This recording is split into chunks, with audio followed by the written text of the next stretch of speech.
When you think of Singapore, you probably have this image in your head, right? Gleaming skyscrapers, hyper-efficient, a true economic miracle. I mean, it's the unassailable Asian tiger that just defied all the odds to become one of the wealthiest places on Earth. And for decades, that image has been the absolute reality. But what if that era is coming to an end? Okay, let's get right into it, because that gleaming facade is starting to show some serious cracks. The very foundations that Singapore built its success on are being challenged from all sides, creating this perfect storm that threatens to unravel 50 years of incredible progress.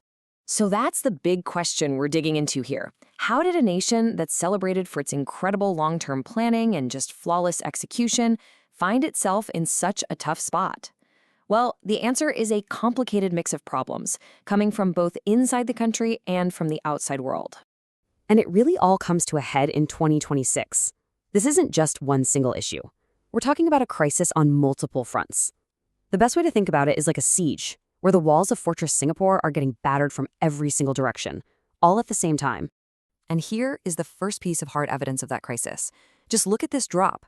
After a really solid 4.4% growth in 2025, the forecast for 2026 gets slashed to a pretty meager 1 to 3%. Folks, that is not a gentle slowdown. That's like slamming on the economic emergency brake, and you can bet the whispers of a recession are getting a lot louder. To really understand how we got here, we've got to look inward first. Because long before all these external storms started gathering, there were fault lines already developing deep within Singapore's own society and its political system. For the first time in a very long time, that political stability that Singapore is so famous for is showing some real signs of wear and tear. The long-ruling PAP party is still in charge, yeah, but their grip is definitely loosening. The 2025 elections saw their margin of victory shrink as public anger over the crazy high cost of living and a really tough housing market just boiled over. Now, what's really fascinating here is a story this tells about the next generation. A record 15% of young Singaporeans didn't even bother to vote. They feel left behind by growing inequality, and that dream of owning a home is just slipping away, with less than half of millennials managing to do it. This isn't just apathy, it's a really worrying sign of deep disillusionment. And on top of all that, you have a problem that a lot of developed countries are facing, but it's hitting Singapore with incredible speed. It's called the demographic time bomb, and it's exactly what it sounds like, a ticking clock, counting down to a moment when there just aren't enough young workers to support a huge population of retirees. And that clock, it pretty much strikes zero in 2026. This is the year Singapore officially becomes a super-aged society, with more than a fifth of its entire population being 65 or older. The really crucial thing to understand is that this is happening at one of the fastest rates anywhere in the world, which puts an immense strain on everything from healthcare to the economy. So with all these serious internal issues brewing, let's now turn our attention to the external pressures, because this is where the crisis really accelerates. You see, Singapore's success was built on being connected to the world, but right now, that very connection is being choked off. Let's start with the port, which is the absolute heart of Singapore's economy. The chaos in global shipping, especially what's happening in the Red Sea, has completely rerouted the world's cargo ships, and Singapore is caught right in the middle of the gridlock. The result? An average shipping delay of 20 days. And here's why. With ships avoiding the Suez Canal, all that traffic is going the long way around Africa, and that has caused a 300% spike in traffic. A massive chunk of that traffic is being funneled directly towards Singapore, and the port, as efficient as it is, simply cannot handle that kind of surge. The financial fallout from this is just staggering. That gridlock has cost shipping companies over $1 billion just in waiting fees. It's a logistical nightmare that strikes right at the core of Singapore's identity as the world's most reliable shipping hub. And at the exact same time, Singapore is caught in this brutal geopolitical vise. The escalating US-China trade war puts the country, which has always thrived by being friends with everyone, in a totally impossible position.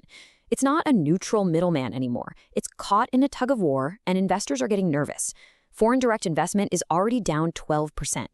And here is the great paradox in all of this. Singapore is betting its entire future on becoming a global hub for artificial intelligence. But AI is incredibly hungry for resources. It needs power, land, and water.